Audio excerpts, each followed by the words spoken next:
పాపం మన deputy CM గారు కలెక్టర్కి రావాల్సిన క్రెడిట్ మొత్తం ఒక రోజు ముందే తెలుసుకుని సముద్రంలోకి వెళ్లి షీజ్ సిప్ అనుకుంటా హంగామా చేసి కలెక్టర్ గారికి రావాల్సిన క్రెడిట్ మొత్తం డిప్యూటీ సీఎం గారు దొబ్బేశారు. కూటమి పార్టీ గెలిచాక నాదెండ్ల మనోహర్ గారు బియ్యం పట్టుకుని బియ్యం సీజ్ చేసి ఆయన చేసిన హంగామా ఇంత అంత హంగామా కాదండి. మరి వాళ్ళకి తెలియకుండా వాళ్ళ కళ్ళు కప్పి మీ కూటమి పార్టీ లోకల్ ఎమ్మెల్యే వాళ్ళ చొరవ వాళ్ళ సాయం వాళ్ళ హస్తం లేకుండా వాళ్ళు సీజ్ చేసిన బియ్యం చెక్ పోస్టులు దాటి ఆ షిప్పులోకి ఎలా వెళ్ళినాయి అంటారు?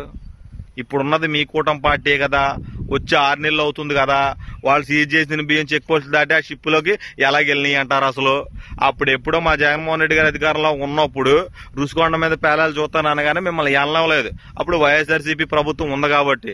మరి మీరు షిప్పులోకి వెళ్తానంటే మిమ్మల్ని ఎందుకు వెళ్ళొద్దు అంటున్నారు?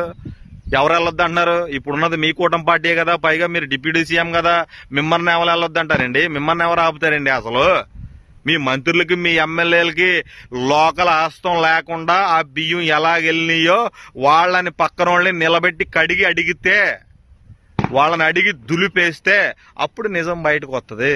మీ కూటమి పార్టీ హస్తం లేకుండా ఆ బియ్యం ఎలా వెళ్ళిపోతాయండి బయటికి? ఇప్పుడే అర్థమైపోతుందండి మీ కూటమి పార్టీలో మీకు ఎంత విలువిస్తున్నారో వాళ్ళు మీకు.